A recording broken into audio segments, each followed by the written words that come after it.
दोस्तों, ये वो देश है जिसकी इमारतें इस तरह से बनी हैं जिन्हें ज्यादातर लोग देखते ही पहचान जाते हैं। ये है स्कॉटलैंड।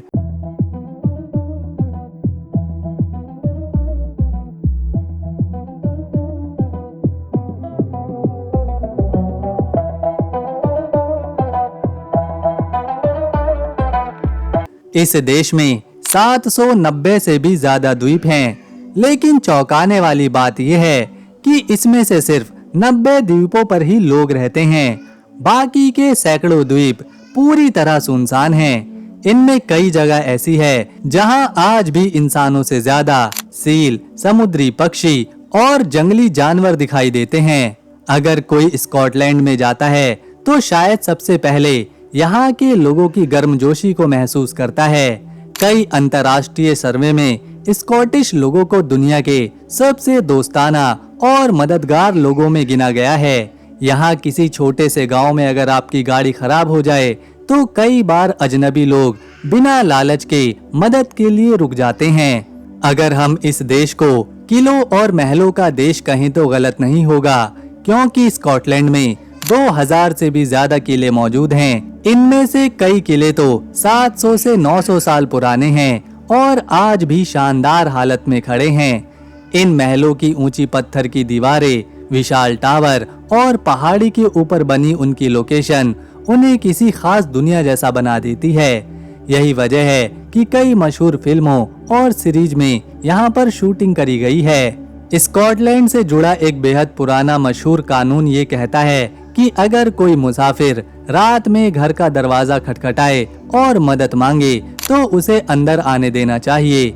हालांकि आज के समय में ये कानून व्यवहारिक रूप से लागू नहीं होता, लेकिन ये स्कॉटलैंड की पुरानी मेहमान नवाजी और सामाजिक परंपराओं का उदाहरण है।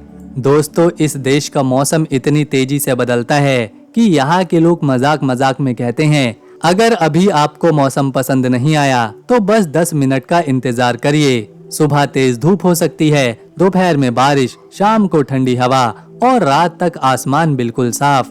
खासकर पश्चिमी इलाकों में अटलांटिक महासागर से आने वाली तेज हवाएं मौसम को मिनटों में बदल देती हैं। स्कॉटलैंड में हर साल दुनिया भर से 1.5 से 2 करोड़ घरेलू और अंतर्राष्ट्रीय पर्यटक घूमने आते हैं। लोग यहाँ सिर्फ किले नहीं देखते, बल्कि हाईलैंड्स, झीलों, पहाड़ों, विस्की डिस्टिलरी और प्राकृतिक सुंदरता का अनुभव करते हैं। पर्यटन स्कॉटलैंड की अर्थव्यवस्था का एक बड़ा हिस्सा लाता है। दोस्तों, इस देश में जन्मे वैज्ञानिक अलेक्जेंडर फ्लेमिंग ने 1928 में पेनिसिलिन की खोज करी थी। इसे दुनिया की पहली सफल एंटीबायोटिक माना जाता है। बाद में वैज्ञानिकों ने इसे दवा के रूप में विकसित किया और इस एक खोज ने करोड़ों लोगों की जान बचाई। शायद आपको यकीन ना हो, लेकिन स्कॉटलैंड का आधिकारिक राष्ट्रीय पशु कोई असली जानवर नहीं, बल्कि एक यूनिकॉर्न है।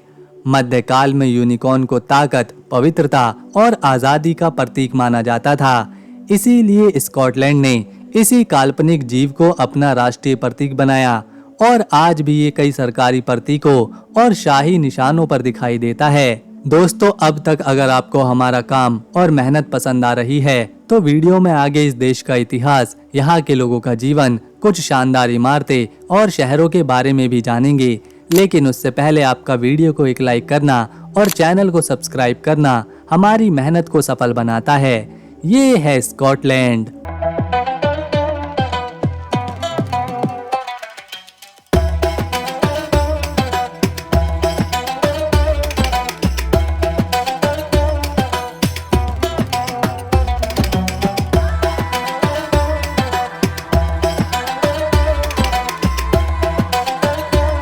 ये पूरा देश 77,933 वर्ग किलोमीटर के क्षेत्रफल में फैला हुआ है और एरिया के हिसाब से दुनिया का 113वां बड़ा देश है। अगर आबादी की बात करें तो स्कॉटलैंड में 54 से 55 लाख लोग रहते हैं। इसमें करीब 48.6% पुरुष हैं, जबकि 51.4% महिलाएं हैं। यानी यहाँ महिलाओं की संख्या पुरुषों से ज्यादा है। यहाँ सबसे ज्यादा लोग ईसाई धर्म को मानने वाले हैं, जिनकी संख्या 38% में है। इसके बाद सबसे बड़ा वर्ग उन लोगों का है जो किसी भी धर्म को नहीं मानते और इनकी हिस्सेदारी यहाँ 51% की है। इसके अलावा 2.2% में मुस्लिम, 1.7% में हिंदू, 0.9% में सिख, 0.8% में बौद्ध, 0.3% में यहूदी और बाकी अन्य धर्मों के लोग यहाँ पर रहते हैं। पैसों के लिए स्कॉटलैंड में पाउंड स्टर्लिंग का इस्तेमाल किया जाता है और 1 पाउंड स्टर्लिंग हमारे देश भारत के 128 रुपए के बराबर है। ये है स्कॉटलैंड की राजधानी एडिनबर्ग।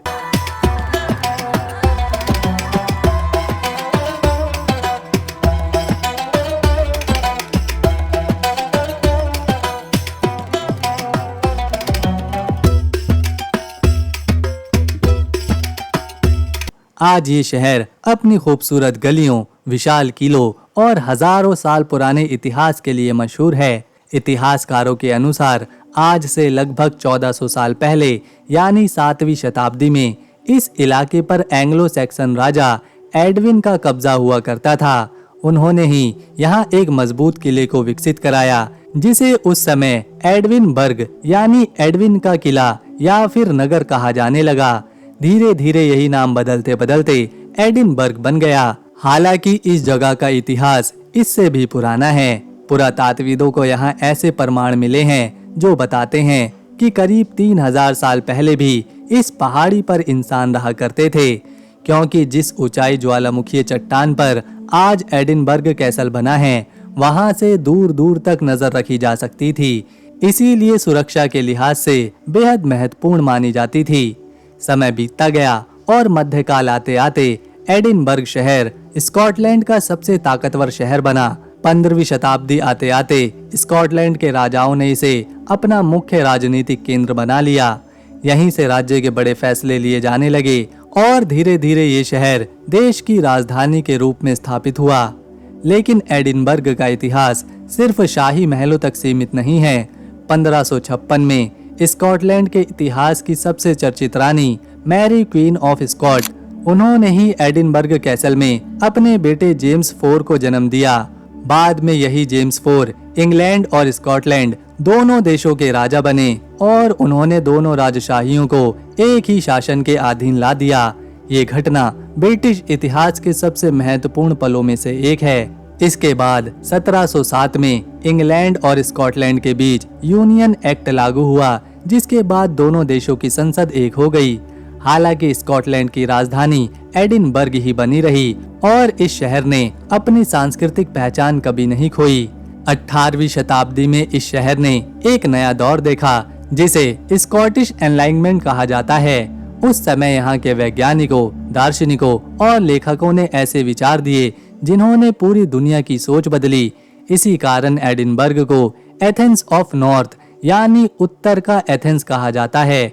यहाँ के विश्वविद्यालयों में दुनिया भर से छात्र पढ़ने आने लगे और ये शहर शिक्षा के साथ विज्ञान का बड़ा केंद्र बना। आज एडिनबर्ग अपनी खूबसूरती के लिए पूरी दुनिया में मशहूर है। इसका ओल्ड टाउन और न्यू टाउन इतने शानदार और ऐतिहासिक हैं कि इन्हें यूनेस्को वर्ल्ड हेरिटेज साइट्स का दर्जा दिया गया है। यहाँ साल का होने वाला एडिनबर्ग फेस्टिवल फ्रिंज दुनिया का सबसे बड़ा कला और सांस्कृतिक त्योहार माना जाता है, जिसमें लाखों लोग हिस्सा लेते हैं।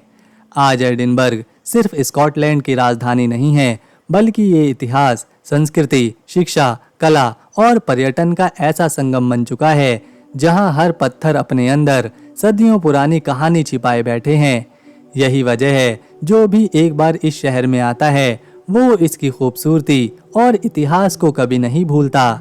दोस्तों, स्कॉटलैंड की राजधानी भले ही एडिनबर्ग है, लेकिन देश का सबसे बड़ा और सबसे ज्यादा आबादी वाला शहर है ग्लासगो। आज यहाँ करीब 6 लाख से ज्यादा लोग रहते हैं, जबकि पूरे महानगरीय क्षेत्र की आबादी 18 लाख से भी ज्यादा है। ग्लासगो शहर के लोग काम और मनोरंजन के बीच संतुलन बनाकर चलना पसंद करते हैं। सप्ताह के दिनों में लोग अपने काम में बिजी रहते हैं, लेकिन जैसे ही शनिवार आती है, शहर के park, cafe, music hall, stadium और शॉपिंग एरिया लोगों से भर जाते हैं।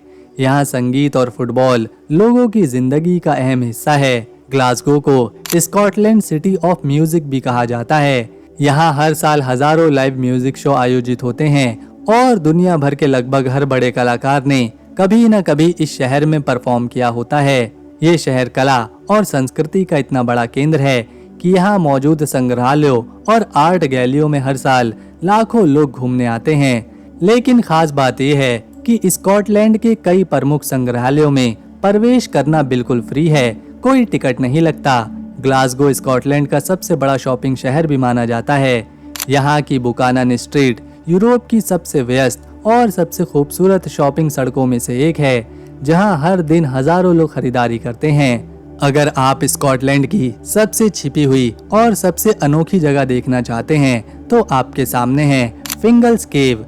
ये जगह स्कॉटलैंड के छोटे से स्टाफा द्वीप पर है।